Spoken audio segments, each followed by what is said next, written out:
hills and build them high. Makes a long time climbing before I die. I want the chance to spit in his eye. Well, they gave me bars, but I can see between to a dusty yard and a long gone green. They call that freedom, if you know what I mean. And I dry my sorrows, but the whiskey's gone. I'm sober. Hello, everybody. Welcome to Shortbangers. This is take 2 of Shortbangers this week. Unfortunately, we had the whole crowd last night, so Brian and Craig joined John and I. We recorded a great show. We thought it was great. And then, unfortunately, when we got the file from Zoom, we were all sounding like Daleks. So, obviously, we couldn't use it. So, John and I are available tonight. And rather than just leave you without a show, we thought we would pipe up and have a bash at it. So, John, how are you doing? I'm good. I was thinking before we came on that we might be the self-proclaimed 6th best podcast or Hibs podcast, but we're maybe the 3rd or 4th hardest working. Oh, I think potentially first. I think we're the most prolific by some distance now. That just says that we've either got too much time on our hands or we are really good at talking shit. Yeah. First one. Out of those two. How's your day been anyway? All right? Been all right. Pretty standard Friday. Had a round of golf after I'd finished, and I think I scored 94. And I think breaking 100 is one of those landmarks, and I've been doing it pretty consistently now. So that just means that my expectation levels go up a wee bit higher, and I come away even more disappointed every time.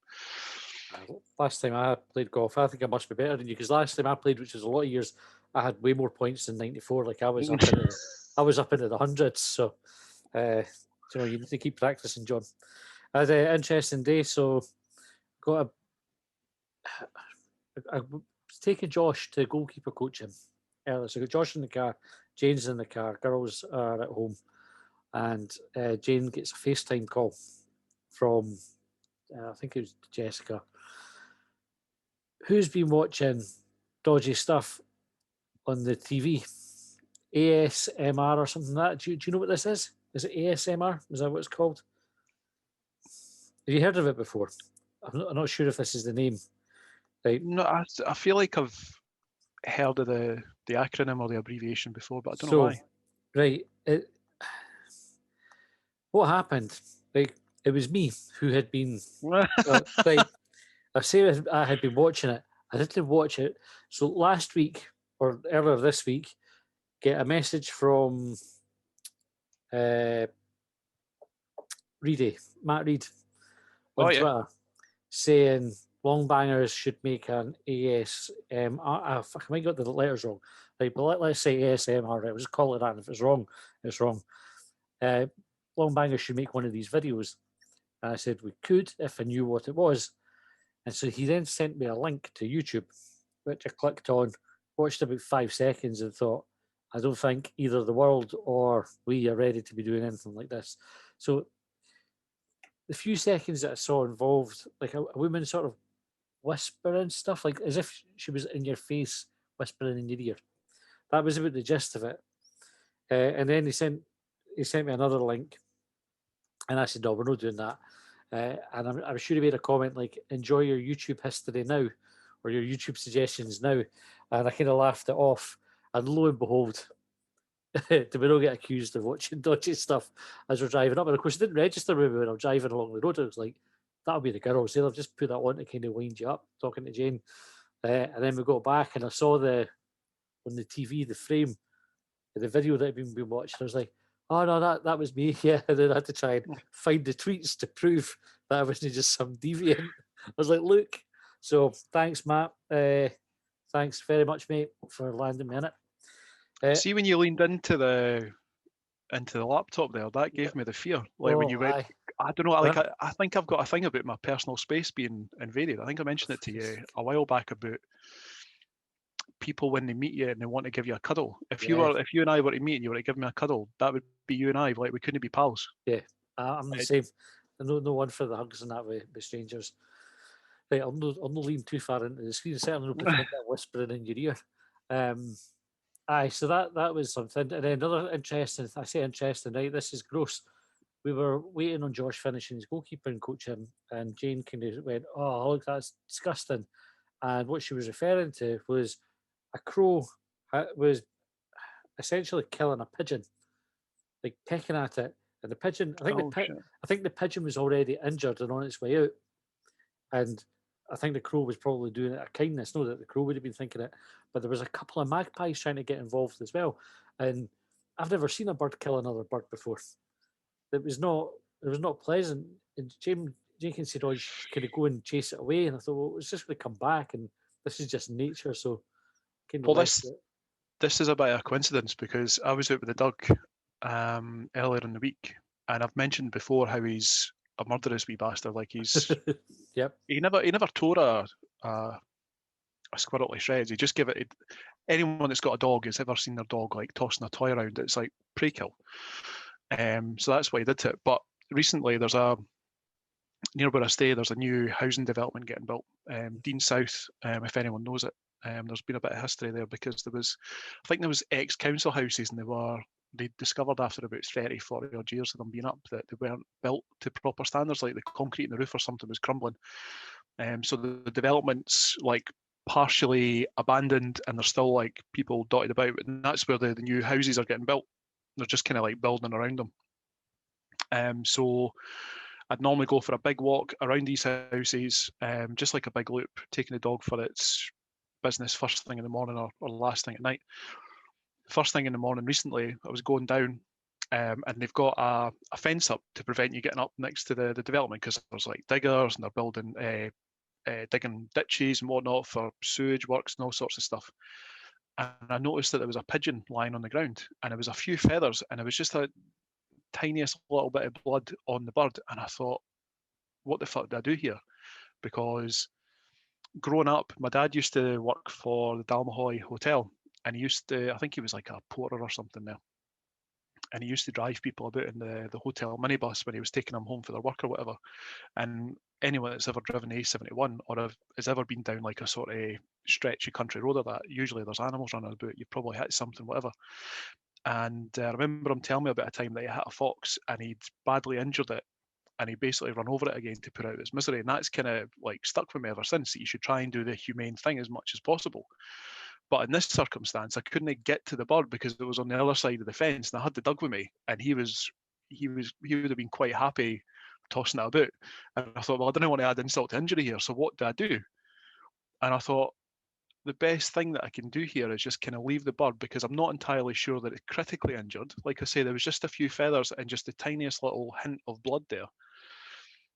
Or do I leave it and, so it might just be stunned. It might have been involved with a cat or something. So maybe I just let it kind of take a wee breather and fly off again. Or do I leave it and a cat comes along and gets it? And is that the most humane thing to do? Anyway, I went back. Well, I left it. I had to leave it because I just couldn't get to it. And then when I came back, I think for the lunchtime walk, there was no evidence of the bird anywhere. Like there was no more feathers.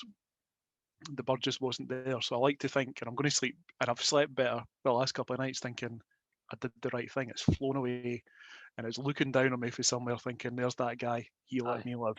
I'll no shit on him later. You ever been shot on by a pigeon or a bird? Oh, by a bird, aye, definitely have. I remember used to have a paper round. Like most kids, I don't know if kids still have paper rounds. Are paper rounds still a thing? They don't even get a free paper anymore. So maybe they're not. Anyway, when you used to get a paper round, they delivered these in the news. So this was for the wee shop. You had a decent paper round. The wee shop in Milton Road, just at the end of Milton Road Smiths, the news agents it was. And my round took in a bit of the Christians, Magdalene. I think I had two houses in Bingham, and then one house up in Cleetham.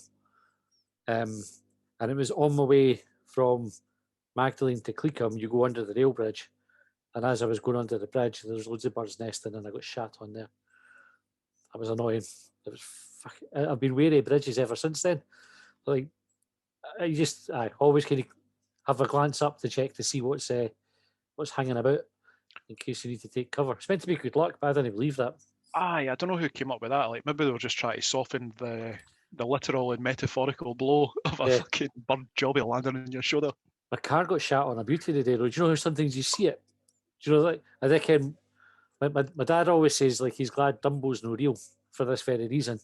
But it must have been like a big seagull or something, because it walloped the car. Like, you know, you hear it go flop like that. You can see it just come in and caught the front left of the bonnet and like this. I've maybe been watching too much World War II, like historic, is it Pathy footage, is that what they called it? Or Pathy news? Yeah. Just imagining like squadrons of seagulls or pigeons above you opening the bomb bays and letting go. Aye, dropping one. Right, well, we get some questions. No, I'm quite happy talking about bird shitting. I was going to say, do you know, did you ever go to Studio 24? I forget the name of the street. It's the one at the back of the Waverley. It used to take you from the venue and it would take you down to Holyrood Palace and the Scottish Parliament if you went along there. But that had a similar railway bridge. Yeah, I know the bridge you mean, yeah. For what you're describing. So I used to live just along there. I think it was on Buchanan Crescent, just past Studio 24. And that was like running the gauntlet every single day, looking up like, where's the pigeons, and trying to zigzag in and out for where they were, just in case they shit on you. There's definitely hot spots, or bot spots, I suppose you could call them. Bot spots. Where you have to watch out for bird shit. Aye. You see people put spikes and stuff like that on their fences and, you know, lampposts and that now to stop birds sitting on it, which I always think is a bit unfair. I mean, birds have to shite. It's not like I don't think they mean to hit things. They just have no control. Or maybe they do. Maybe they're really fucking evil. Imagine a bird came in your house and put spikes in your toilet seat. Aye, it wouldn't be fair, would it? Just because it didn't like the fact that you shat in the toilet. Aye. Maybe it's going to be pals who are fish and, you know. One of the birds. Aye. Right. Questions, John. Alex kicks us off. Now, again, we've heard all these questions because we recorded it last night, so we will try to answer them as spontaneously as we can, but I don't know how this is going to go.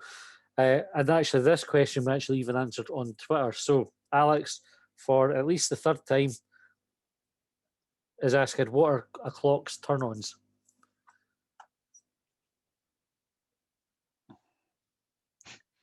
Last night I said digits, and I never got the laugh that I thought I would because I was thinking of fingers. Yeah. You knew what I was getting at, but you just didn't laugh. Digits work. So the funny answer we saw on Twitter was genital quartz. That made me laugh. I said big hands. Somebody else little hands. When we think of clocks, do we include watches in it as well? In fact, no, clocks works because I was thinking, you know how on a watch you've got the crown, you can twiddle a bit with it a wee bit. Yeah, but obviously you know the watch is when it's got its strap on.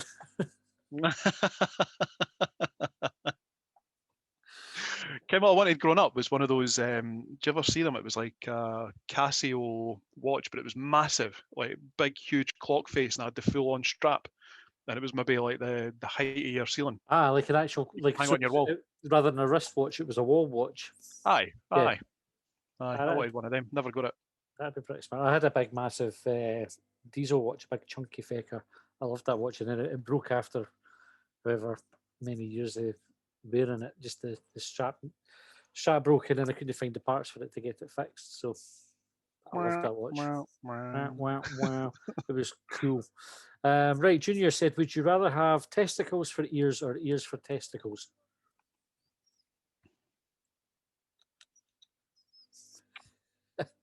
You're struggling, aren't you?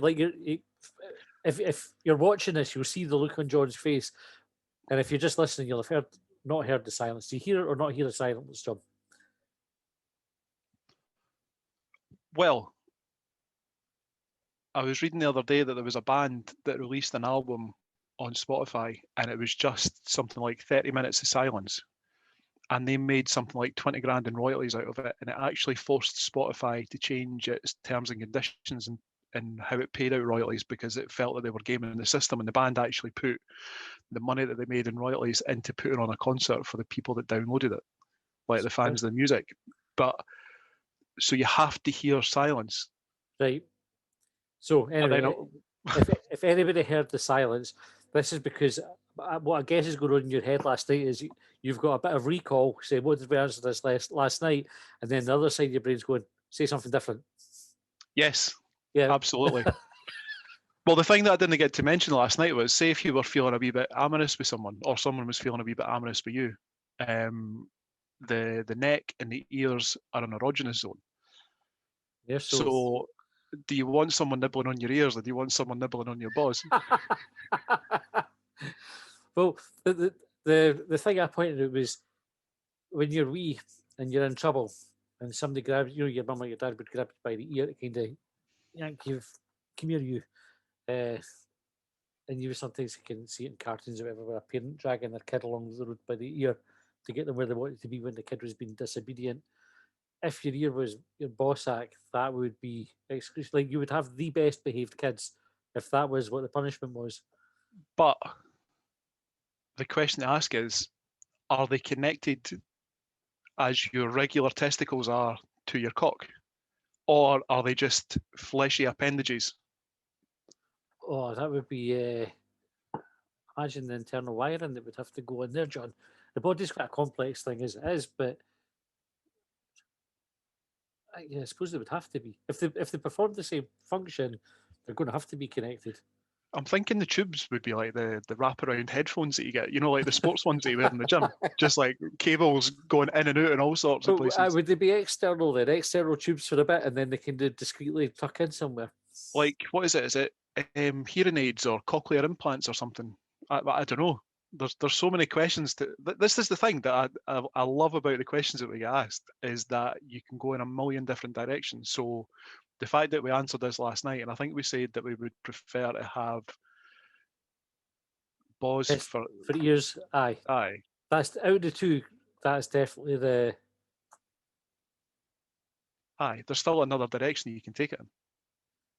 Yeah. And I still don't know. Like, would you wear pants on your head to support? Like, no, you're not wearing pants on your head. Or what about those American high school wrestler like earmuffs? Just because I think you're going to need some support. If they're attached to you bodily, you're going to want some. And the other thing that we mentioned last night was that if they are like regular testicles, one of them is going to hang a little lower than the other. You'd have and you definitely need support for that. The thing is, right, I'm just looking at the question again. Would it just be the shapes that are different? So the shapes of the ears. Yeah, so you would still hear through them. They still perform the same function, but they're just shaped like balls. And similarly, if you had the ears for testicles, they still do the same function, but you just look like you've got an ear on the side of your knob, like an elephant. So instead of not an elephant has ears on the side of its knob, but that would look like an elephant with its trunk face on. So instead of earlobes in the ear canal, are you saying that you'd have a scrotum with an ear canal or a ball canal? Aye. Like the bit that you hear in? Doesn't matter about the internal workings. We'll just accept that it works. I couldn't imagine having a scrotum on the side of my face, so I think I'd like to change my answer, please. I just like if you two scrotums, a scrotum either side of my face. If you had ears for testicles, everybody would it'd just be elephant jokes all the time, wouldn't it? That's all folk would be there. The amount of indecent exposure cases would go up like ridiculously because of that. Have you reached the stage of your life where you're starting to get hairy ears? I don't know. I don't think so. I've got more nose hair than I ever had, but though. So I would imagine so. I'm occasionally, not a hairy person though, John. Occasionally, when I'm rubbing my ear, I'll maybe find just like a wee bit sticking out, and I honestly, I'll sit there and I'll sit there and I'll sit there until I get it and I yank it out. It's quite satisfying. But if you've got balls for ears, do your balls have pubic hair? And does it get worse with age?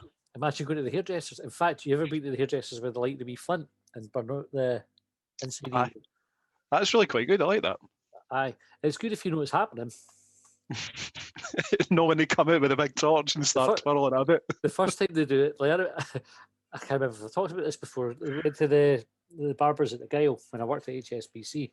So there's me and two of the boys in my team who we're still good friends with. And I'd gone in just short back and sides, just a standard haircut. And so I'm sat on the chair, and Steve and Alan are looking in, just watching kind of what's going on.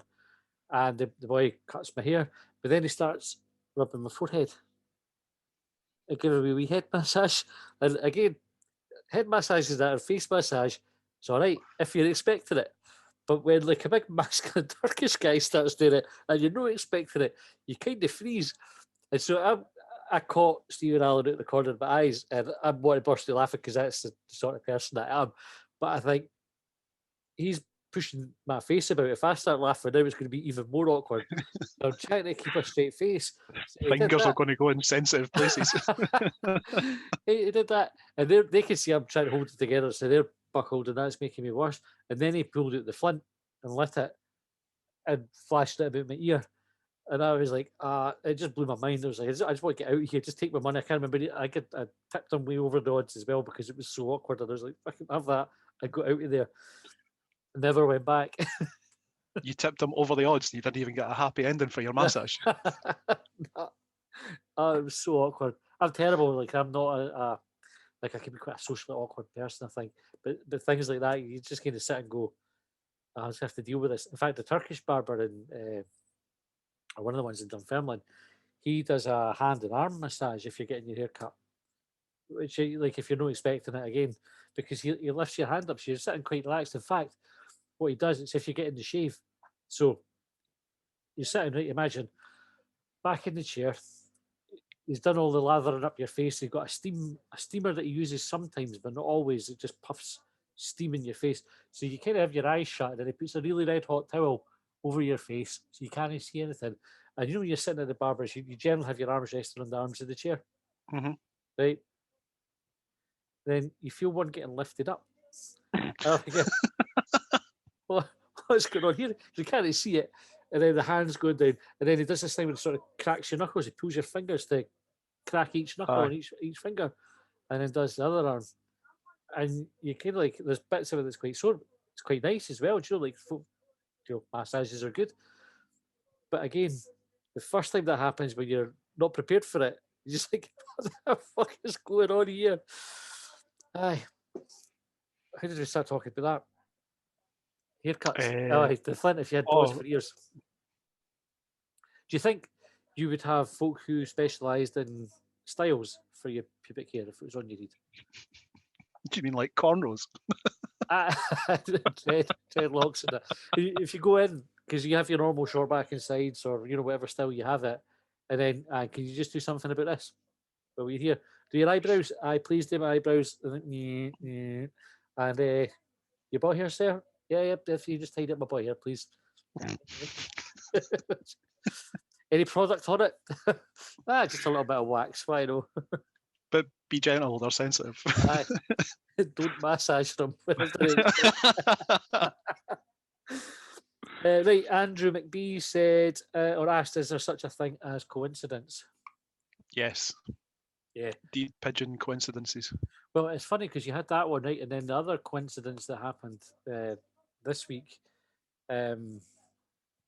was, obviously we've sold mugs this week's first time. There's some merchandise, like we actually know what we're doing. And thank you to everybody who's purchased them. Some of the ideas that came through in the comments for the diverse side or backside, as the folk called it when they were telling us what they could do. I would never have said backside for a mug. So reverse side, fine. Mugs didn't have backsides, surely. Anyway, some of the wording suggestions for that were really good. You sent me a screenshot of what a mouse mat would look like if we wanted to sell them. And I thought, it was quite smart. We could look at that sometime in the future. But then a friend of mine messaged me yesterday and asked, do you have a copy of your logo that you could send me? So I sent him it and he said, have you got one that's a higher resolution? And we had a bit of back and forth. And eventually I asked him, what do you need it for? And he said, just fancied making a wee mouse mat, which is a big coincidence. Like, what are the odds on us having that conversation and then completely unrelated, somebody else coming up with I'm going to do that for myself and not pay anything for it. I think he might make the one for me, so we'll let him off. Just for you? Just for me. I'll send it on to you. I'll take a picture. Four of us on this podcast. He lives close to me. So anyway, yeah, coincidence. I definitely believe in coincidence. We talked about this last night as well, John. Like if the alternative Like if you didn't believe in coincidence, then you presumably believe that everything's predetermined or happens for a reason. And I think that's bollocks. Well, I think I disagreed with you last night on the whole, because what I'd said was, Mike B and I have talked about this before, where particularly people, someone that you haven't seen for ages, and you think about them, and then within a matter of days, you see them. And then you went on to say that, but you don't remember all the times that you didn't think about that person, you saw them. But this is like someone vice versa. Vice versa. It's all the times that you've thought about that person that you hadn't seen for ages, and then you didn't see them because you haven't seen them for ages, and it is just coincidence. So the coincidence is that you think? Are you saying that the coincidence is that you think about them and then you see them? Yeah, that's the coincidence.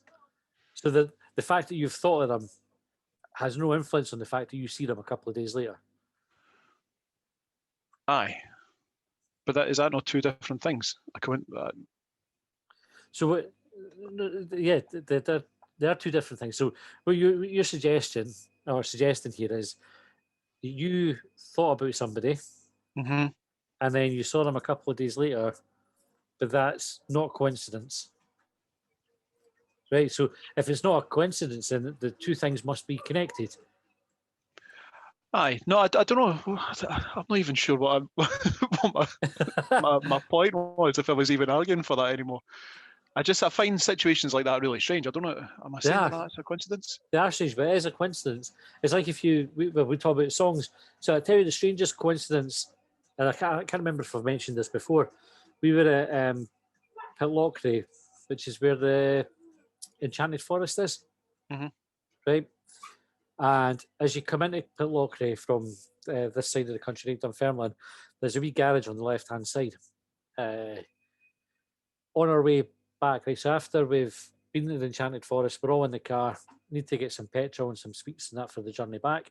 So going to the garage, on my phone, which is playing just a playlist of random songs, Made of Stone by the Stone Roses is on, right?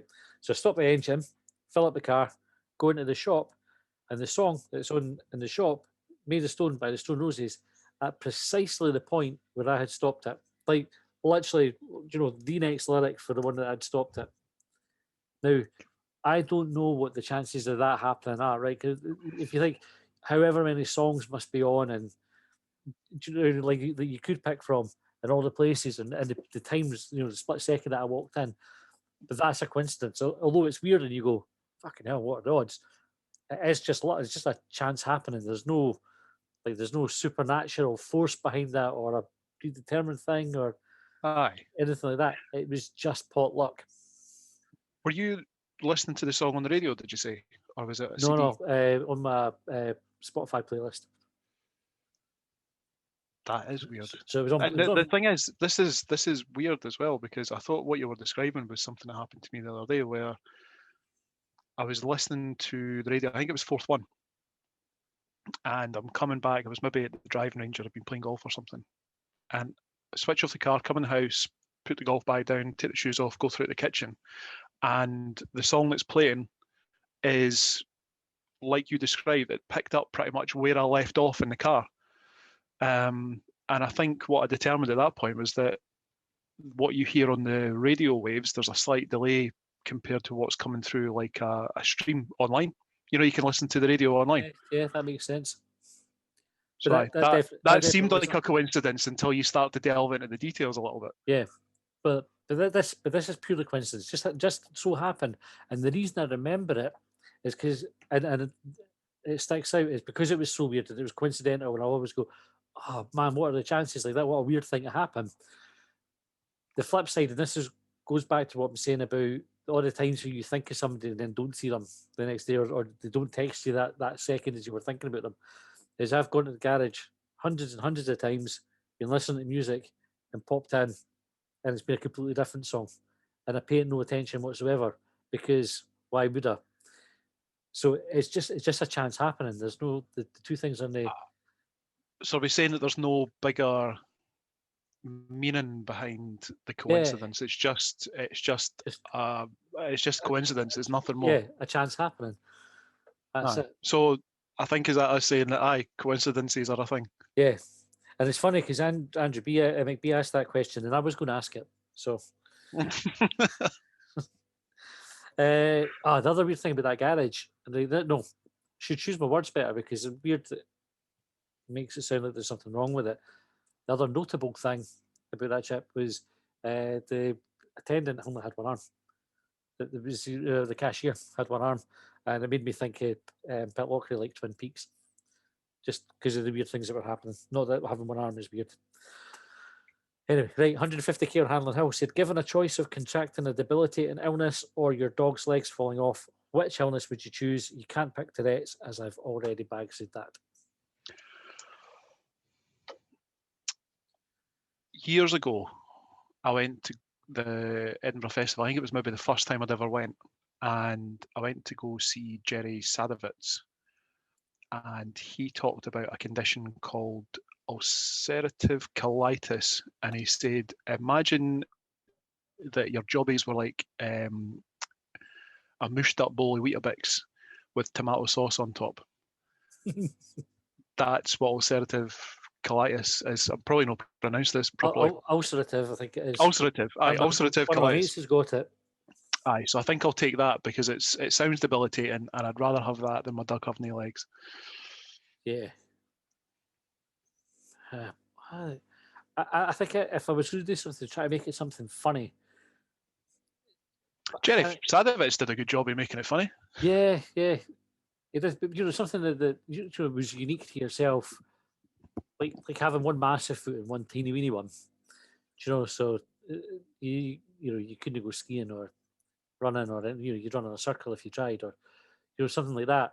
And you've got one massive foot, one tiny foot, but ironically on your hands, your right foot's massive, but your left hand is massive. Just so you've got a bit of balance. That's what I'd go for. Right, Matt Reedy of YouTube Trouble fame said, what is your favourite number?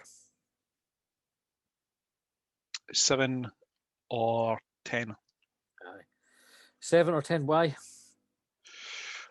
If I remember right, 7 was the number in my primary school football shirt. It was the first proper numbered football shirt, I think I'd ever worn. Obviously, I'd had the Hibs kit for Christmas before that, but I don't think it had numbers on it back then. That was the old P&D Windows Hibs kit. And 10 because I think all the best footballers that have ever played football have worn number 10. 10. So I used to like 4 for Soze. I was like for a long time, if I got a Hibs shirt, it would have Soze and 4 on the back of it. 7, I think every Hibs fan likes number 7 for obvious reasons. But 3 is my favouriteest number for no good reason other than I feel that it's a little bit lucky, which is weird because I don't really believe in luck that much either. And if you turn on its side, it kind of looks like a pair of boobs. Actually, maybe that's why, John. I like the letter B as well, aren't I, number 8? It's all adding up. Ooh. Right, 150k on Hanlon Hill said, John talking about which way he would move first. Oh, no, do you know what? This isn't a question. This was something that they put down as one of our best bits. Is I have to bookmark all the tweets, and it looked like it was starting off with quite a complicated question there, and I'm like, nah, he just enjoyed you trying to talk your way out of that. He does like a complicated question, as does 150k on Hanlon Hill. Yeah. Right, Alistair Taylor said, how great is Scott Allen for not acknowledging the Hearts when made to stand in Inverness's Guard of Honour for the puddle drinkers? Well,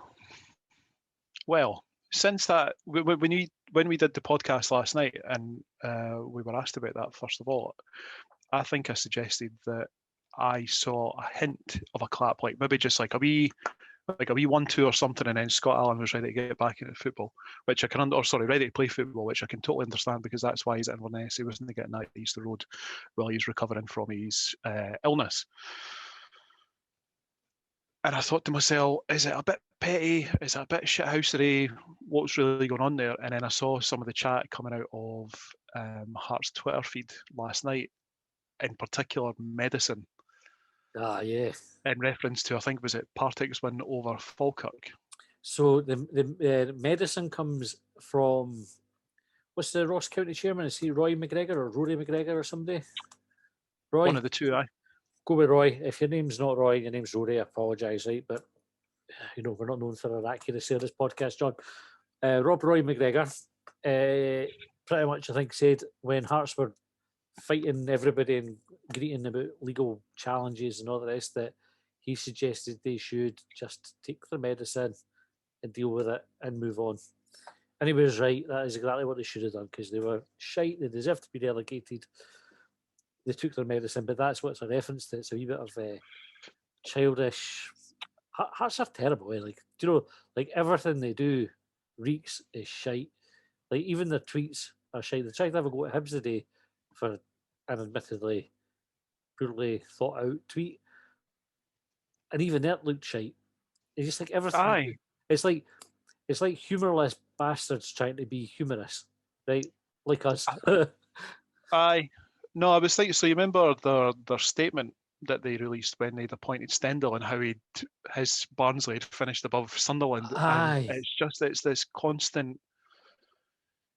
I wouldn't even call it a battle, because they're not in a battle with anyone. They're just in a battle with themselves for supremacy and size. No one else really cares. That's Go and just be done with it. Use worry about who the biggest team is and who can have the wee dig. What we'll do is we'll start trying to get to cup finals and finish third in the league and finish above you all the time. So use bash on. If you want to be bigger, that's fine. We'll just be better. Right, Alistair Taylor said, next question was, what's better, a nice big long cable jobby that comes out with no effort but is a 13 wiper, or a big skittery bowl of pebbly fizzy gravy but is only a 1 wiper? I really wish Craig was here, because his answer to this last night was superb. Talking about described the submarine turds, didn't he, pretty much? Aye. Depth charges. Depth charges. I think Brian made reference to, was it Old Man is Stoy? And I didn't know, I didn't get the reference to begin with, but then I googled it and I put it in the images that I send out as the Longbangers preview, and it made perfect sense. But I definitely can't be dealing with a jobby that's described as fizzy.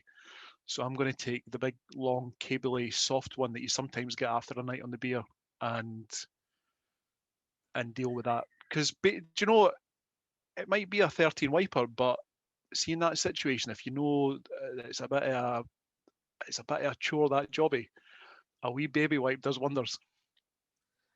Have we talked about this before? The beauty of cabley jobbies. No, not the wet wipes. Like, you get flushable wipes now, like Andrex and stuff. Make them.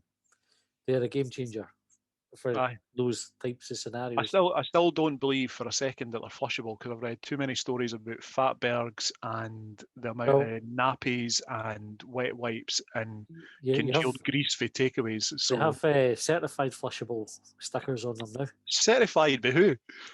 Certified by fucking Andrex. They didn't care. Mr. Flush. Yeah, that's a really. I didn't remember him for the Mr. Men series. I would definitely go for the. We talked about this as well, right? You can't have a true 1 wiper, because you always have to have a safety check, don't you? You have the second one to follow up to make sure. So quality assurance. I would rather do that than have to wait and wipe for ages. It's no fun.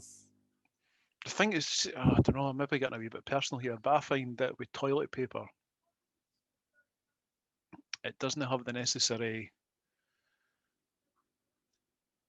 textile strength to really get in and give it a good wipe. Whereas with a baby wipe, you can get a wee bit deeper. Apply a bit more elbow grease to it. Oh, by the way, that reminded me of something that I saw today about women who, when they find themselves a wee bit backed up, they can, or sorry, some women, they call it the Adele, and it's basically they sort of massage a poop out from the other side, and I swear to God, I'm not making this up. I will find the link that I was reading today about how women get a poop out. Why is when it it's not for coming out? Why is it called the Adele? I'll post the link and I'll let you read for yourself. Never mind, I'll find somewhere to put. Someone like poo. I wish nothing but the best. Neil Renton said, would it be an Oscar time? Who would play you in a film of your life? And you can give the same answers you gave last night if you like. Nah, can't I? I feel like like I'm in the same situation now as we've been before, where I've maybe answered something on Twitter and then we talk about it later on. I feel like I need to come up with something as good or as poor, depending on how funny you think this is. So I suggested last night Denzel Washington, but do you know who the actor Ethan Suplee is? No. Him or Jason Lee, because I've been watching a lot of My Name is Earl recently, so one of those two. Jason Lee's good. You ever seen Mallrats? Mallrats, love it. Love Mallrats, love Dogma, love Clerks 2, love all that shit. Good. I never knew you liked them. I like them. Mallrats is... that's why we're friends. Yeah. Mallrats is funny with the stink palm. Stink palm. Oh, what's that again? Is it chocolate pretzel? Yeah. What's it? It's basically the smell you get for your butt crack is a smell that doesn't come off when you wash your hands. By the way, it's true.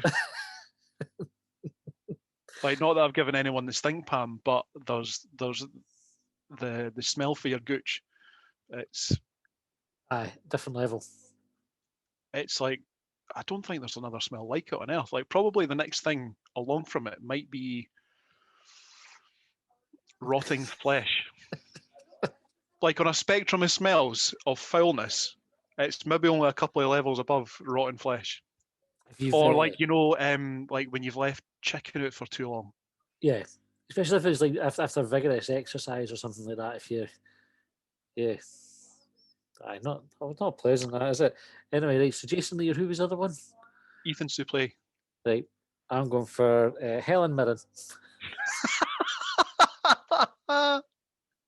Right, Ladij asks, what item in your freezer has been there longest and how long has it been there?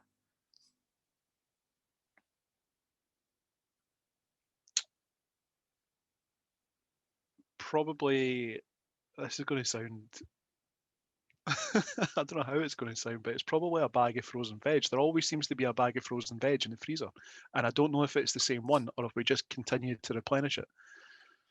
We've got some green beans in the freezer that have definitely been there for a while. Potato waffles. I think we might have got potato waffles after you said about the challenge. They might have predated that though.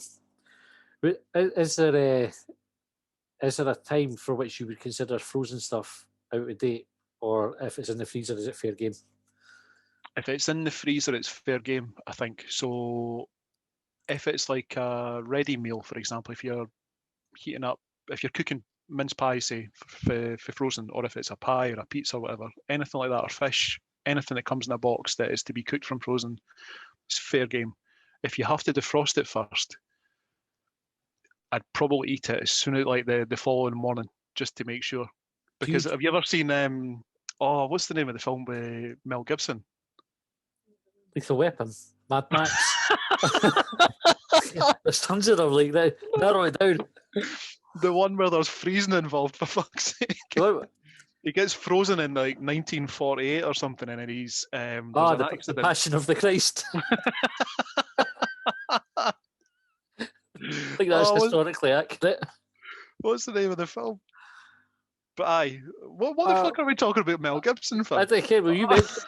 So all I can think, so Mad Max, Lethal Weapon, Bird on a Wire, Forever Young. Forever Young. So the plot to Forever Young, for anyone that's not watched it, Mel Gibson gets frozen as part of an experiment, and I think it's maybe just after the Second World War or around about the time of the Second World War.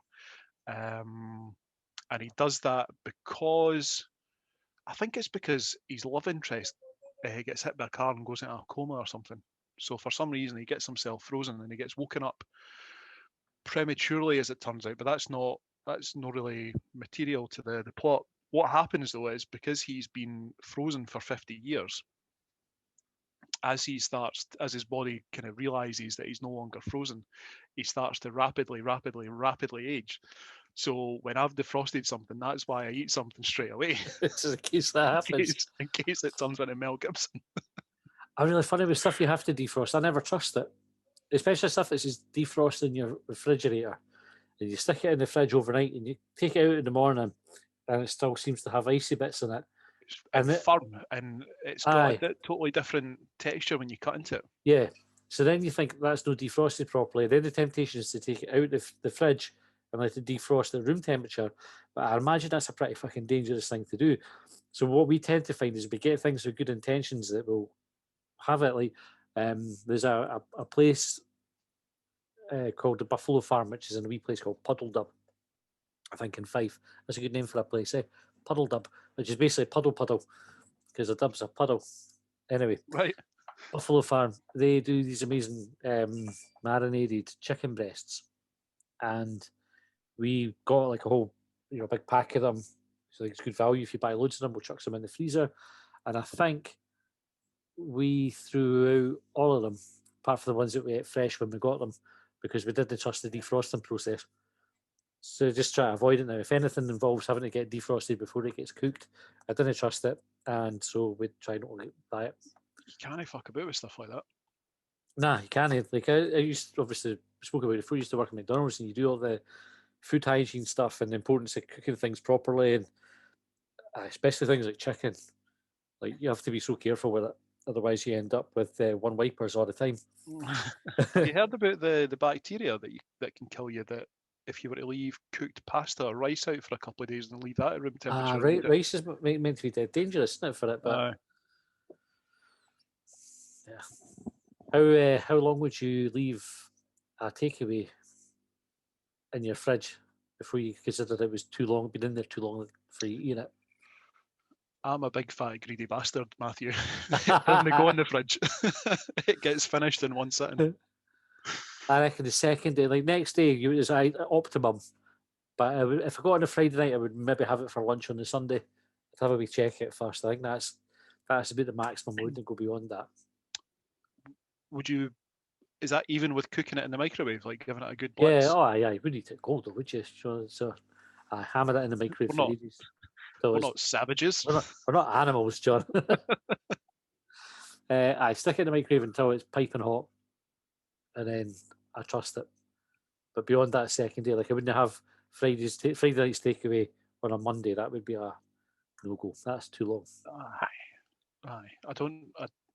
It's weird as well because things like that I think can pass the sniff test. But no, definitely no. You ever had food poisoning? Nah. I had it once years and years and years ago, and it was no fun. I've seen people had a flatmate had it, and it was chronic. Like he looked ill. Yeah. Thoroughly ill. But like I said, I think I'm lucky that I'd worked in a food place that teaches you about the importance of kind of hand hygiene and all that kind of thing. So I'm pretty meticulous when I'm cooking. I'll know even like if I'm chopping chicken, I'll not touch anything else till I've washed my hands. Like to salt and pepper. Like if I'm putting salt and pepper on a steak, so put the salt and the pepper on, rub it on the steak, and then I'll wash my hands before putting the salt and pepper on the other side because I've got the meat on my hands. I don't want to touch it. So all things like that, like I'm told. How do you approach that? Do you get Jane to turn the tap on for you, or do you just have the tap running in general and use the elbows to get the soap on the hands? Wash the tap after. Fair dues. Aye. Which there's another thing. Dettol did a thing, like a dispenser, that you didn't have to touch. Right? It was this big selling point that you didn't have to touch the soap dispenser to get the soap out of it to wash your hands. And they made it sound like this amazing selling point. But who cares? Like, even if the soap dispenser's manky, you're taking soap and washing your hands. You don't touch the soap dispenser after you've washed your hands. Yeah. So it's a completely fucking redundant feature. That really annoyed me. See, when they're doing it, they're talking about how magic it was. I was like, but it's totally redundant. Like, you are literally avoided getting dirt on your hands that you're about to wash right off. I contemplated writing to them about it. Why, oh, why, oh, why? Disgruntled from Dunfermline. Raging at Dettol. Liam said, asked who would be angrier, a gorilla after you fingered its arsehole or Alan McGregor losing to St Johnstone on penalties?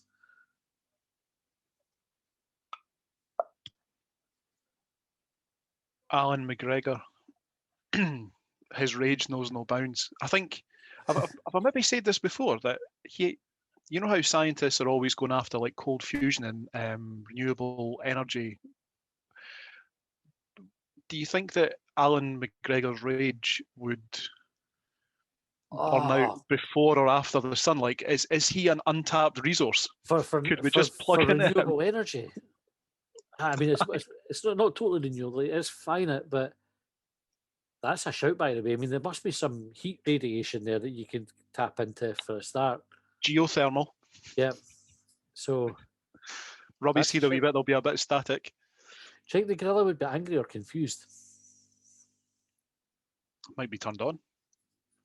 I remember when we had to take our guinea pig to the vet, and they took his temperature. Right? They never put a thermometer up his arse. Yep. Really? Yep. And guinea pigs look quite confused at the best of times. But they're so small. Yep. Was it a very small thermometer? It was like appropriately sized for the task. But why do you never find this when you're on Amazon? Guinea pig thermometers, appropriately sized. It caused massive confusion. Anyway, you've never seen a guinea pig look so confused as me, Dave, did that day, and he was already a confused looking guinea pig. So I would think the gorilla wouldn't. I think the anger would come later when it had a chance to kind of reflect on what had happened. But I think at the time it would just be like, what the. What, when it sat down and realised that you hadn't taken it out for dinner first? Aye, it's like you're going, I didn't even ken him. Did he have gloves on? What's his hand hygiene like? What have you been preparing chicken? Longbangers doing the slope loyal said, do you think Alan McGregor likes getting tickled? No. We talked about this, so I should go back onto the Mr. Men thing as well, right? Oh, that's right. Our theory last night was nobody likes getting tickled. Like, maybe kids, when they're very, very wee, like getting tickled by their parents because it's funny and they get a bit squirmy and all the rest of it. But as you get older, I don't know anybody that enjoys it. Everybody can, like, you try to tickle your missus. I'm not sure if your missus has got a potty mouth or anything like that, but I would imagine you'd be close to getting at least the equivalent of get the fuck, which is what would happen if I went to tickle Jane. I'd get told where to go, and similarly, if Jane tried that with me, I'd be saying, "Get off me, get off me," and swiping my hand away like that. So I don't think anybody enjoys it. I think Alan McGregor in particular would not enjoy it. I've got really tickly feet, and the wife will tickle them on occasion. Like, say, because I'm really tall as well, usually my feet stick out the end of the bed, so it's just ideal for her. If she gets up and walking past, she'll give me a wee tickle. And it's only because I insist on tickling her, and I know that she hates it, and for exactly the reason that you described, because she was basically tickled a little bit too much when she was younger. So she hates it, absolutely detests it, but whenever she goes to reach for something out the cupboard up high, I'll usually just be in behind her and like tickle her on the armpit. Aye, like it's just there. And I know that it's going to result in my feet getting tickled, and I absolutely detest it. So for Alan McGregor, like, he's already, his rage is, it's unchecked, isn't it? It's just, he's like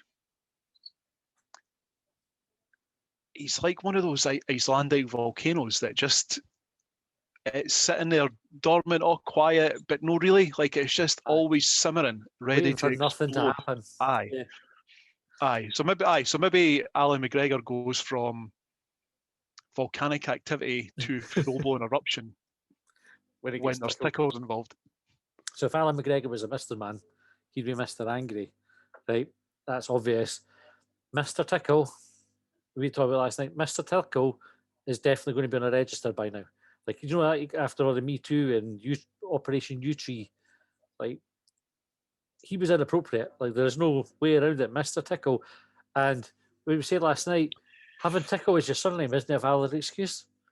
No, and having lengthy arms doesn't mean that you should indulge. Corners. Like, you couldn't, surely didn't know whereabout on somebody's person he was touching. Like, he 100% must have been inappropriate. Are you saying that he's, because of the length of his arms, he's desensitized to touch? No, but I just think he wouldn't be able to see, because he used to go around corners or like through doors and windows and stuff like that to tickle people. He can't see. I don't remember the Mr. Men books that much. I just accept that because of the name, like that's the story, that he tickles people. Yeah. And you're saying now that he tickles people inappropriately. Sometimes they can't even see where the hand's coming from. What if he was to stick one of his fingers up a gorilla's bum? Like, that's going to cause confusion. But definitely, because the gorilla wouldn't even be able to necessarily see where it came from. Exactly. And like you say, you can't just excuse the fact that that's your surname and say, oh, for what am I like? Do you mind the boy of Brainiac Science Abuse? His name was John Tickle. Yeah, he was on Big Brother. Aye. When I worked at Sky, right, we talked earlier on in the podcast about folk invading your personal space, right? No, like getting hugged and things like that, right? So I didn't settle at Sky. When I first moved there, I found that like it was quite cliquey and it was difficult to break into the cliques. So I spent a lot of time with the team that I managed and no really with any other, other managers. And I got the feedback. One time, I think we might have spoken about this before. Like somebody called me Mr. Vanilla. Oh, yeah. You know, and I was like, it's fucking annoying that. But my development was like, didn't like a finger up your bum. I needed to go out and kind of make friends, like go and socialise with the folk that I was working with a bit more. So I made a concerted effort to do that. And there was a day, so we just got a new manager in, and I'll no name him, but I was standing in one of these other modules. So the modules are like these big circles with the team manager's desk in the middle, and everybody works like kind of round about you in a circle. So I was in his module, just having a chat, which was what I was supposed to be doing, just chewing the fat. And this new manager came in, but he entered the module from behind me, so I was unaware of his presence, and he tickled my sides. No. No. I'm out. I'm done. I don't like him. The thing is, like the folk who were in there knew my kind of feelings about invasions of personal space, because Sky's like a really kind of cuddly place. Like the team that I ended up with, like they would come in and they were lovely people. Like loads of time for them, and I genuinely don't have a bad word to say about them. In the mornings, they would come in, hug each other every day. Do you know? It was just like normal. That's what sort of team that they were. And I had to kind of lay down the ground rules very early on. Just that's no me. Happy for you all to come in. You all want to do it, bash on.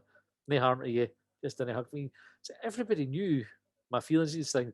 So there was a kind of like the do you know when somebody walks into a bar and everyone goes silent?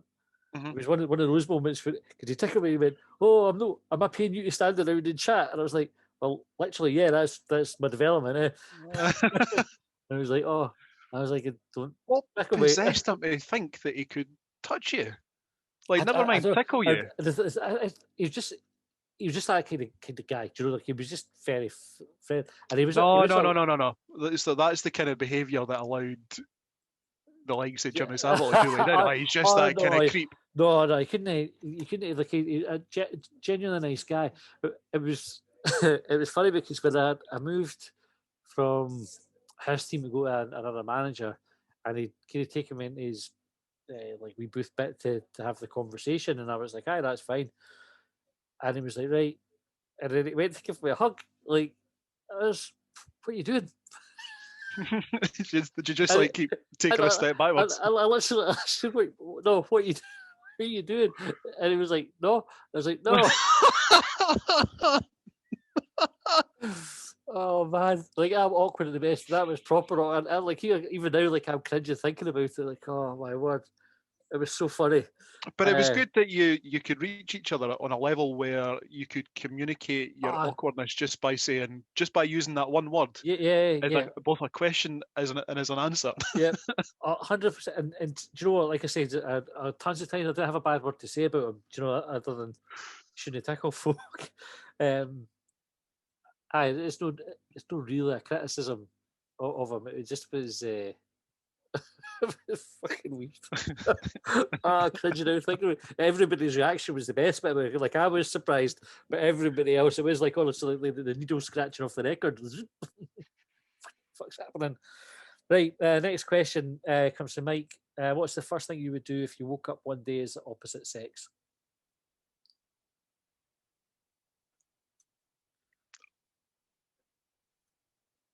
I don't know. So you're going with the indecision. I was going to say I might wake up and just start moaning, but I know that's a bit of a sexist stereotype. It's hard. Well, you'd always have like a wee feel around it. I think that's like the first. I think you'd have to. How would you know that you'd woken up as the opposite sex? Like, would you have you gone to bed in say Superman pajamas and woken up in something a bit floatier? Slept into something more comfortable. Like, or like, do you know? It's a really good question because what would you feel like to wake up and just know that you were different? See, when you playing that scenario through in your head, right? You woke up. Are you an attractive female? I don't know. Like the thing is, like I'm imagining myself in mine in the wife's bed, and I'm waking up, and there's no one beside me, but I'm just lying stock still, like arms at my side, and I know that I've got breasts. But like that, yeah. I think the first thing you do is have a good feel around there, like that. That's just a wee explore. Aye, I think that's probably natural because there's probably a point when you're young where you'll ask questions about it. I know that you'll ask questions about it, like why have I got this and why have they got that? But I think your gender's sort of immaterial at a young age, like when you're interacting with each other, I think. But there's probably a tipping point when you start to come of age, like probably puberty, where you start exploring yourself a wee bit more. So if you were to wake up one morning the opposite gender, you are going to start mucking about, aren't you? 100%. I think anybody who says otherwise is not telling the truth. That's like the other answer you could have for that is go for a piss, because that's what I do when I wake up now. Like, you know, I wake up, and because I'm an age that if I've not been through the night and woken up, I have to go as soon as I get up. So see, I don't know if I'll need to ask the wife this. I can't say that I've noticed, but it could be like that thing that you were talking about earlier where I haven't noticed it because I haven't thought about noticing it. But do women wake up with the urge to pee first thing in the morning like men do? They must do. Perhaps some of our female listeners can enlighten us. Right in. Tell us if that's the first thing that you do. Or do you wait till you've had your cup of tea and your breakfast? I have to go. It's like that's the morning. I can't remember a morning in my life where I've not woken up needing to pee. So I was going to pee that first one in the morning as well. It's like Austin Powers when he defrosts. That would have been a better example, by the way. We would have got the Austin Powers reference straight away if you're talking about folk freezing. Aye, but there's been too many Austin Powers references today that I've gotten folk in trouble. Good point. Right, Alex asked, there are too many Range Rovers and Minis on the road. If you had to choose one to get rid of, which would it be? And in what manner would you get rid of them? The Mini. I really didn't like them. I like the original Minis, you know, the Mini Coopers. They were really cool. You know, your original Italian job Minis. Yeah. But the Minis that you get now, they've got like, is it Paceman? They've got Clubman. They've got different names for them, and they're no longer small. They no longer deserve the name Mini. Yeah, there's big Minis, and that kind of defeats the purpose, doesn't it? Or they're mediums. Like, and that's not the name of a car. Nah. I'm not even sure. Like Clubman, like that's the name of a really shit superhero. Clubman. Yeah, it's like Captain Caveman. If he had a different name, he would have been called Clubman. They're the ones with the kind of opening back doors, isn't they? Like not a boot, but Aye, what is that? It's like it's like a Morris. Do you remember? Was it the Morris Minor that had the sort of? Was it the wood on the outside? They had weird backward panel doors, like the sort of ones that you'd maybe see. I don't know, in Heartbeat, like in 1950s, 1960s England's going down to the greengrocer. Aye, like somebody stapled a shed onto the back of a car. Aye, there's a novelty factor about minis as well, like in that sort of arrangement. Why, like, who is on that car? In precisely what circumstances are those doors benefiting anyone? I don't know. I'm too tall for a mini. You'll be too tall. You're taller than me. So a mini would just be impractical for us. Although I have to say, the idea that there's an episode of Family Guy. Have you ever watched Family Guy? Yeah. Where Peter opens a restaurant and Joe says he'll bring his police colleagues along to it. And Peter's delighted because he thinks he's going to get all this business. But what happens is it's all Joe's disabled friends that come along. So they're all in wheelchairs. And Peter's raging about this because he feels that it would reflect badly on his restaurant. And in the cartoon, all the wheelchair users kind of connect together like a big massive transformer and start kind of smashing the place up. And so what I would like to do this, I would get all the minis to join together like that and smash up the Land Rovers, just as a beautiful kind of irony that the shitey wee car beats the big game. That's how I would do. Oh, aye, like, so that's like the Transformers never did that, did they? They never joined together. They just transformed from a car or a truck or into something. But did they join together? No, there was a cartoon with it. Was it Centurions? Do you remember Power Extreme? Did they? That was the. I'm not sure about Centurions, but Power Rangers did it. Oh, I never really watched Power Rangers. So let's just bring back a childhood. But this is a shitey childhood memory, but I'm going to share it with you.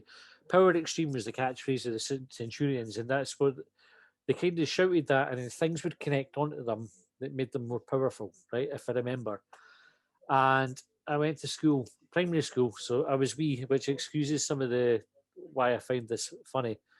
Primary school called Croftmallock in Whitburn, and there was a kid called Jonathan who he was quite unpopular. He said, I suppose this is like a low-level bit of bullying. It wasn't me that did it. I was present though. But he was standing, there was a kind of grass playing field, and you get like the grass is raised and you have like a wee embankment bit down to the pavement. So he's standing just on the edge of the embankment at the top of it, and he did the Power Extreme thing because he was obviously playing Centurions.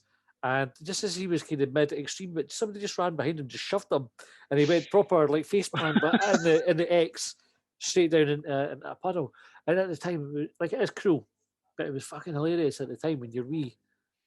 It was just, it was the timing. That was kids have a knack for comedy timing, and that kind of power. And he couldn't have been less powerful, although it was quite extreme.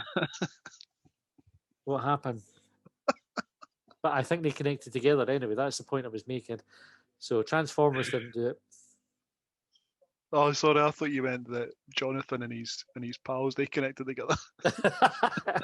No, right. This probably shapes like I don't like bullying and all the stuff like that. I'd been bullied as a kid. Most kids at some point were bullied. But Jonathan, I remember one time there was like he sort of did these things that brought attention on himself. Do you know how you get kids like that? They didn't seem to help themselves. Well, what are you doing, John? There he is. Hello. Oh, the screen went dark. And I was like, oh shit, I've not plugged it in. It's just disappeared. Jonathan was one of these kids that didn't like, so they got picked on, but they didn't help themselves. So they would go and pick a fight with somebody, for example, or start winding somebody up, but they were shit at it. Do you know, it was like that. He was that kid at school, and there was a day when he'd started, and there was a group of us walking home, and he'd started on somebody. They'd started giving him a bit back, but then his dad came out and started shouting at the other kids. But rather than just like that being the end of it, Jonathan kind of grew a pair of balls and thought, like, because his dad was there, he could just say whatever he wanted. So he's like giving it big licks, calling folk names and everything. So everybody's like, yeah, fuck you, even though your dad said, they're still giving him it back. Anyway, his dad came to my door. He watched when I went home, and I got the biggest row from my mum for being involved in it, for picking on the lad, and rightly so. And I remember being mortified, sitting there thinking, that was a shit thing to do. Like, I was so embarrassed for being involved in it. And that totally stuck with me for ages. Like, I don't like picking on folk here. Like, I don't like taking the piss out of folk. Like that. That's part and parcel. Folk take the piss out of me, but actual, when there's like a pylon or somebody's getting bullied, or it's like the stuff. We talked about it, John, with David Tanner getting abused, with folk tagging us in. Anything. I don't like that. It's too far. Like folk go too far with that, and it's offensive and hurtful to somebody that doesn't really deserve it. They're just doing a job. That's things. Incidents like that can affect my moral compass, and it makes me feel kind of quite uncomfortable. So, are you saying that the shame that you experienced stopped you from bullying? Aye. Shame can be a good thing. Aye, it was. I felt guilt, and I was like, I should be better than that. I didn't need to do it. Didn't need to get involved. Just to call me names. I didn't have to be part of that at all. It was funny when they did the Power Extreme though. Right, that's irrefutable. Right. Fuck knows how we got to that. Anyway, that's a weird memory, yeah. There was another boy called Willie. Oh fuck. The janitor in that school was called William Wiper, right? Willie Wiper. Straight up, not a word of fucking lie. Willie Wiper. Imagine if your surname is Wiper, calling your kid William. Like, that's ridiculous. But there was a wee laddie called Willie who was like fucking, like schools had cycles in it. Like there was always, like every school's got like a Raj. He was the school Raj, and the kids used to go, oh Willie, oh Willie, oh Willie, like that. And he would just flip and he would just go fucking charging after folk. That was it. And if he caught you, there was quite a high chance that you'd get a leather in because he was fucking Raj, but it was like, again, that's schools, like that's what kids get up to. Anyway, right, Whitburn, didn't go to Whitburn. That's what. Liam, so he sent us in this photo, right, John? We looked at this last night. Oh, aye. What's going on with this photo is the question, and right, again, I don't think you can see that's too bright. Is it adjusting? Oh, there we go. Can you see that? I see it. I've got it on my phone as well. So if you can see this, right, what we've got is a pregnant woman. She's sitting on a beanbag. Her hand, so she's sitting upright on the beanbag. Her hand is palm down on the fucking floor, right? So you can imagine how long that makes her arm. The caption says, after 30 weeks of being pregnant, the baby is now fully formed inside of the lady's body, and it will soon be time for the birthing. Now, this baby is also sitting bolt upright. Its legs following the line of its mum's legs. Its belly parallel with her belly, and its head is sort of just sitting behind her boobs. I'm pretty sure that's not how babies sit inside women. And I'm 100% sure that unless she's, unless her parents are orangutans, her arms shouldn't be that length.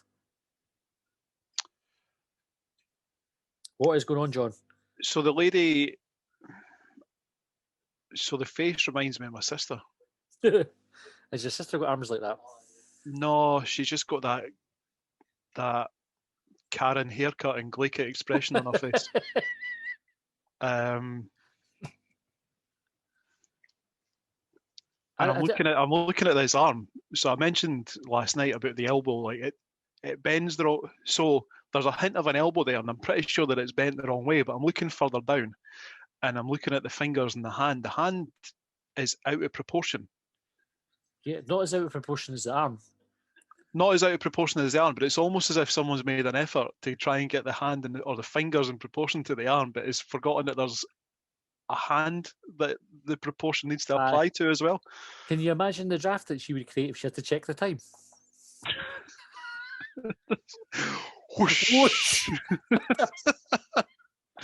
But the thing that's weird about it as well, right? So you've got the left arm there that's reaching all the way down to the floor while she's sitting on what looks like a giant grape. And the right arm looks to be entirely normal while she's got what may well be Matt Lucas for Shooting Stars inside him. He's a baby. Yes, literally. There's no way that baby's being born. That baby is 3 months old and ready for solids. For that baby to be born, it's going to have to shuffle up for a start. Like, it's the wrong way around. Its toes are nearly at our knees. It's tall enough to be breastfeeding for the inside. Like, it doesn't need to be on the outside. It can get into the mammaries already.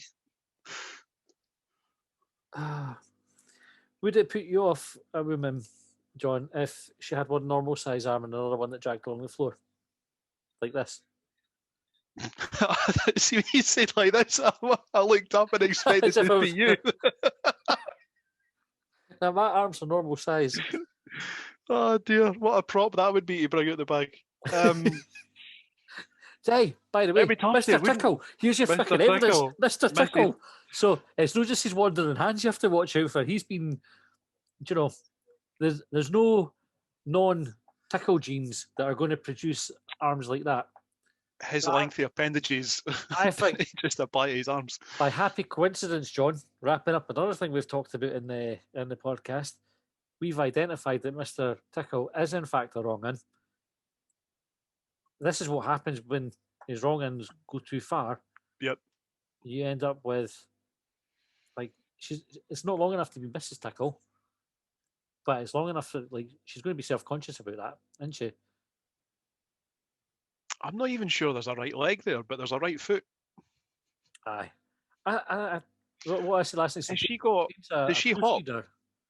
Aye. And there's no way, like, if Jane had a book that said there's got this image in it, there's no way that's passing. Like, she would be saying, nope, you need to send that back to the illustrator and get them to fix her arm for a start, and maybe turn the baby around so that it looks like what a baby would look like if it was. I've got a wee rebirth. Quarrel with use of the word ladies, but without the necessary apostrophe. Oh well, that also wouldn't have passed the proofreading test either. I'm pretty sure this creature has got one leg, 2 feet. Aye, it's nuts. Aye. Anyway, right. So next question, William. Will we congratulate St Johnstone on the double now or on the day? St Johnstone are not winning the double. I had a wee dream for the Hibs then at the last night, the night before, John. Happy coincidences and all the rest of it. It's a sign. Aye. How many times have you dreamt in your lifetime that Hibs have won the cup? Well, roughly, you don't have to recount all of them. I'm going to say at least once. I have definitely had a dream about Hibs winning something, and it was like, you know how dreams are kind of vague, but you get a feeling of what's going on. Like, it doesn't specifically say this is the Scottish Cup final on this particular date, but it was definitely a game of significance that Hibs won. Yeah, and did we win the cup that year? No, it was a few years later that we won the cup. That's it. This is the thing. Like, the folk attach value to dreams and things like that, and it's so shite. Right, 150k on Hanlon Hill. How would you shite if your knees bent the other way? I had to. So we decided that we're going to be better prepared last night when we started sending images around on WhatsApp because we had our phones in front of us, particularly with that last question. And for the entire time that this question was going on, I was trying to draw stick men with backwards facing legs. And I'm looking at a picture just now, and it's someone who's unfortunate enough to be born that way, and it's still, I can't imagine. I actually have a real difficulty visualizing anything, and I can't visualize this person having a shite on a toilet because I can't imagine how they get into it. Aye, that bit through me last week, because when we were talking about it, I was like, right away, because I'm a really visual person, right? People can see me. A visual person in terms like when I get, like, when somebody suggests something, like I get an image in my head really, really quickly. And with this one, I was like, definitely, it's just like their toes would be pointing towards their face, and up the way. Mm-hmm. But then you said, but how do they sit down? And that bit blew my mind because it was like, but all the movement kind of comes from, like, once you're on the pot, you're all right because your backside's taking the weight. and your back straight, and your thighs are kind of straight out in front of you. So it wouldn't matter then if your legs were pointing up the way. You know, the bottom part of your legs and your shins and your toes were facing you. That's all right. But to sit down, that was a bit. I was like, no. Even I'm struggling with that one. Like, how do the mechanics of that work in the conventional toilet? But then remember, we were talking about why do you face out the way on the toilet? What if you faced towards the toilet? Would that make a difference for it? I don't know, and I think it's because, well, your arsehole, pardon my French, the bit where you poop from, is in the same place. For clarification. So I just honestly, and it's, so I was saying before about how I can't visualize things. I think I've got a pretty good imagination when I'm reading books, for example. I quite like the concept, or is that a concept? I quite like being able to build what things look like in my head. But see, if someone was to come to me and say, right, this is what the plans are for the decoration of the room, cannot picture it whatsoever. Just doesn't make any sense to me. No. And I cannot picture my knees being backwards having a shite. It just does. It's like when you try and do something on the computer and the computer breaks, it just comes up with a message that means nothing to you. That's what is going on in my brain. Have you ever seen the video for the song Just by Radiohead? No. Right. Great song, great video, right? The premise of the video is that the guy gets up for his work or whatever, and he's on his way to work, and it's like he has an overwhelming thought, something kind of comes into his head, and he just lays down on the ground. And so he's lying on the pavement, and the first couple of folk kind of trip over him or whatever, and they're a bit angry with him for lying there. And then they then try to find out what's wrong with him. So he's got the police coming up to, you need to get up. And he's like, no, I'm not getting up. And they'll try to find out, what's caused him to lie down like this. And eventually he mouths it, right? So you see him mouthing it, but you never find out what it is. And sort of the spoiler alert, but at the end of the video, everybody's lying down. They've all just kind of decided that. And I think now, having had this conversation, he's been on his way to work and he's thought, how would you shite if your knees bent the other way? I think that's what's happened. Either that or a dug with a human head. It's the only explanation. I think maybe one of the difficulties I have with it as well is that most conventional toilets, I think, are probably up against the wall. Yeah. For the system to be attached to or whatever. But if you were to put the toilet just in the middle of a room, I think that probably works better, because that goes back to what we were talking about last week, where you'd done the Christine Keeler and you sat on it the opposite direction. Yeah. That I think works. Like I'm maybe too stuck in my own toilet. I don't think it does, because your knees, see you get down in that, right, but we're spending too long talking about this, so we need to move on, because we're an hour and a half into this already, I think, John. But to sit down, you need your knees, whether you're facing the toilet or not, you still need your knees to bend the way they bend just now. So you would have to have a contraption or a totally differently designed toilet, a harness or something like that. Flying fox. Like cartwheeling in. Maybe just kind of... Can you cartwheel if your knees bend the other way? Do you know, you ever played Sonic the Hedgehog? Yeah. Do you know when he runs into the spring? You need them. You need to run into a spring. And it just fires you. It's just weighted just perfect that it hits you and propels you so you land on the pot. And that's you. Doesn't matter what way your knees bend. So that's where Sonic the Hedgehog springs to be able to take you there totally. Right. Andrew Brown, how raging do you think Alan McGregor would have been if someone like Airdrie or East Fife had turned up and outbid Sevco at the auction where they managed to buy 54 titles off a defunct club? 15. Yeah, 15 out of 15 anger. Aye. Yeah. Mike Berry, if Alan McGregor's head explodes and there's no one there to see it, did it really happen? Yes, but another equally angry head grows in its place. Starts off really tiny, just grows quickly. It just goes through a perpetual cycle every single minute of the day. Just a small head, big head, boom. Small head, big head, boom. 150k on Hanlon Hill. Should you be allowed to lift through the turnstiles? So, always. Did you ever go to the football where you could get a lift over? Yes. I don't know if I did. Like I can't remember getting lifted over the turnstile. I'm sure it would have happened, but aye. I remember folk used to climb over the back wall with the East Terracing to try and get in there. I think it's quite a nostalgic thing, isn't it, when you think back to Spitfires and black and white footage and folk getting lifted over the top, jumpers for goalposts. But it'd be nice if something like that could be done now, but I get it for crowd safety reasons and blah, blah, blah. It is, I don't know, it's probably just harking back to, I don't know, a childhood and stuff like that. You couldn't climb over the back of these now, eh? Like, that would be proper dangerous. It's a flat surface for a start. Like, you need something to... Spider-Man it. Aye. And getting James Bond out with a grappling hook would be difficult. We used to sneak into Whitburn Juniors. I stayed there. You would see John Lambie there sometimes. It's interesting, isn't it? Well, I don't know if it's a coincidence, but the guy who I go and see for PT,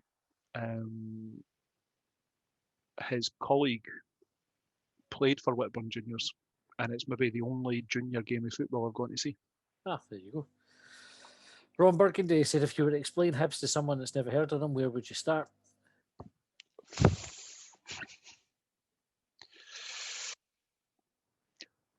Start with the Scottish Cup and work your way backwards and work your way forwards. Aye, I think you would go like analogies. You'd have like, right. Have you ever been kicked in the balls?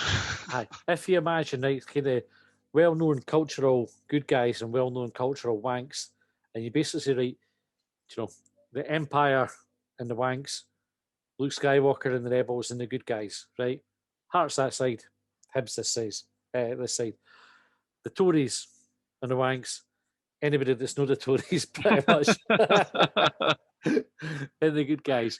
I just kind of carry on like that, and I think you would over time you would quickly paint a picture, not just who Hibs are, but also who Hearts are. And I know that we would ever be defined by that bunch, but they are like the antithesis of the good guys that Hibs are. Aye, good use of the word. So that's probably how I would approach it. Aye. Just big, beautiful bastards. That's what I'd say. Just think, big, beautiful bastards. That's Hibs. The easy way to go, or the easy description is like I say, it's I think when I described it in a conversation with mates was that Hibs find ever new and imaginative ways to kick you in the balls. And I think it was when Cummings had put the ball over the bar with his Parental against Dundee United, like I was proper angry at that point, but angry, and then it went through like all the different stages of, it was like denial, there was grief, there was disbelief. But I think for every shitty moment that there's been watching Hibs, the really good moments, when they come around, they make them all worth it, and they surpass them in spades. 2016 was like if you'd spent your life being kicked in the balls by Hibs, 2016 was the moment where they rubbed them better. Just got around about your earlobes. Just aye. They took their time. They were tender. They were loving. They were caring. They made sure it worked for you. Ron Burgundy's next question: how less curvy is Curvy Nisbet? So, how less curvy are you now, John? Sucking in my cheeks. Back in September last year, I stepped on the scales and I was 21 stone, and I was horrified. It was the heaviest I'd ever been. And since then, I am now, when I last weighed myself, I was under 18. Oh, sorry, no, I was under 19 stone. I was like 18 stone, 11 pounds. But not just the weight, like I'd been doing some other stuff as well. So I'm doing like, it sounds a bit daft. It sounds a wee bit, I should probably celebrate it more than I do, but I think I'm naturally quite humble. So doing things like press ups and squats and loads of other stuff. And it's just stuff that I never, because I've had like knee injuries and stuff, and I was dealing with a bit of a back problem that I was seeing a physio for last year as well. So bending over, touching my toes, stuff like that, doing press-ups and squats and various other things. Just all the stuff I never ever thought I'd do because of injuries or whatever. So much less curvy and getting less curvier still. Well, good for it, Terry. Alistair Taylor, we're almost done, John, right? What's your favourite Hibs shirt sponsor? His was P&D Windows. P&D Windows, I think the first one that I remember. Maybe InSave. InSave predated P&D Windows, I think. For me, Hibs started with P&D Windows because that was my first strip. Prior to that, I was too young to know anything that was going on in the world, never mind Hibs. So when I saw the picture of the InSave stuff, like that was the proper like lush green on that strip, wasn't it? Had no idea, hadn't heard of InSave or anything like that. And so it was because you had P&D Windows, it was at Frank Graham Group after that, and then there was McBean Clothing and so on. Yeah, McBean Protective Clothing. Well, yeah. How many more can you name? Carlsberg. Carlsberg probably my favourite one. White Mackay. Yeah. Carling made a cameo for the Inter-Total Cup. We weren't allowed heavy spirit alcohol, were you? Like to advertise it. Marathon Bet. Marathon Bet's like, I think Marathon Bet is really iconic, especially when they went for when they sorted out the colour of the transfer. When they never had the crap, when it was just the lettering. There was McHugh and Fraser. They shirts. Oh yeah, they were. Yeah, they were. That was when Colin Nish was playing Liam Miller in that crowd. Aye, right. If you're picking a favourite, Marathon Bet. Marathon Bet. Carlsberg. That strip as well, for obvious reasons. Yeah. Well, Carlsberg had the 2006 strip. Yeah, that's which right. Is a classic as well. Jamie Montgomery said, "If music be the food of love, which particular food will be the token of a Scottish Cup win?" Steak and haggis pies for Alan's Bakery on Wrestle Rig Road. So pretty much anything in my air fryer. Have you got anything wrong in your air fryer yet? Yeah, I did. I did chips that are undercooked. One of our first batches. That was disappointing. But I think pretty much everything else has been. Like, I did steak in it. That was nice. Chicken in it. The chicken's just incredible in it. That's we did sort of chicken goujons type things, chicken breast bites tonight, and they were banging. Tesco do these things like chicken selects from McDonald's. Oh yeah. And if you get them and do them in the air fryer, they are 10 times better than chicken selects from McDonald's. What's the chicken select for McDonald's? Is it chicken premier or what is it they call them? So they're like almost like goujons, but they're like breaded chicken breast, but kind of spiced coating. I know the ones you mean now. They are nice, but no patch on these ones. Mikey said, "If you were born as famous cartoon character Cat Dog, would you rather be the cat or dog?" Dog. Do you know Cat Dog? Have you seen it before? I saw the picture earlier. Yeah. When it came in. I think I go cats. I grew up having cats, like more so than I had one dog, but grew up with cats. I like cats, but also like the nature of cats. They're just lazy bastards. Do you know what I mean? They just do what they want. Much more so than dogs are obedient. Cats are like, yeah, fuck you. I'm going to just do whatever the fuck I want. Cat life is better than dog life, I think, overall.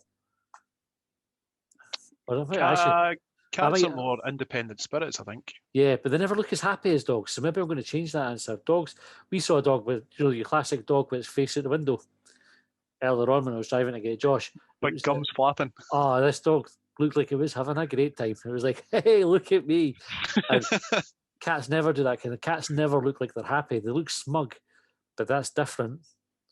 So I might change my answer. I might go for the dog. Aye, it reminded me the picture. It reminded me of years and years and years ago, and it must have been well before the advent of social media. It was April Fool's, and it was in the metro, and I think I was getting the bus into work, and I looked at this picture, and I think it was Edinburgh Zoo, or the headline was that Edinburgh Zoo were getting a rare two-headed. It was either a llama or an alpaca, and they were saying it was called Push Me Pull You. Or Push Me Pull You, and I was looking at it going, what the fuck is going on? What fucking strange world have I woken up in? I never twigged because it was still in that time when April Fools could catch you off guard and you start thinking these things, whereas it just doesn't happen. Was in what was it? Is it one of the Richard Kaplan books? Something like that. I'll look it up after this. That's going to annoy me. But it featured as an animal. When it was Richard Kaplan, does he have like animal stories or something? He had a book. I don't know. That's going to annoy me. Anyway, maybe one of the Roald Dahl ones or something. Anyway, James Morrison, Will Thistle leave it on the stand, or is it only entitled pricks who do that? Well, I think the entitled pricks never actually left it on the stand, did they? They had a really cringy, awkward, trying to give Matty a cuddle, lifting of the trophy. Hi. I think the answer to that one is who cares? Right. And then Matt Reedy said, if a giraffe was to wear a tie, where would they wear it? He has done a picture as well. So he later disassociated himself with that picture. Can you? I saw the picture earlier. Anyway, he's got a blue tie under the chin and a red tie at the base of the neck. So where would they wear it? See, I thought they would wear it to the races. I really like that picture. Formal occasions. I would like to buy Matt Reedy's picture. It's got to be at the base of the neck, isn't it? Yeah, because normally the ties function to cover the shirt buttons. Aye. So, unless he was wearing I suppose he could have a big massive collar. Like Harry Hill style. Harry Hill. With the big glasses. That is the only time that collar is ever acceptable, when it's on a fucking giraffe.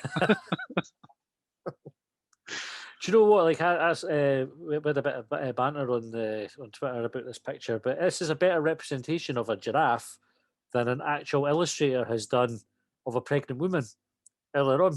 Yep. So definitely, I think there's a job there for Reedy. He said he never drew it; it was somebody else. Oh no! Aye. Just claim it as your own. Too late. The truth's out there. Right, John. That's us. We're done. Take two. Successful. Done. And we just have to pray to pray to anybody, because praying is fucking useless, as well talking to yourself. Let's hope that by happy coincidence it's worked. Right, back with Quick Bang tomorrow. We're not doing the social media blackout thing either. Like, kind of fully back everybody who's doing it, but instead they feel it was kind of, we're not really significant enough to take part. Like, it wouldn't make any difference if we did it or otherwise, but kudos to the folk who are. And we would totally behind that message. But we're back with Quick Bang tomorrow. If you'd like to come on, drop me a DM. Thanks to everybody who's bought a mug. And if you're interested, we're back on Monday as well with Longbangers. John, have a good weekend, mate. Cheers, you too. Cheers, everybody. Dry county line, I pledged upon. Well, they trailed me down when I broke free. I drank all the whiskey in Tennessee. I don't drink water, no.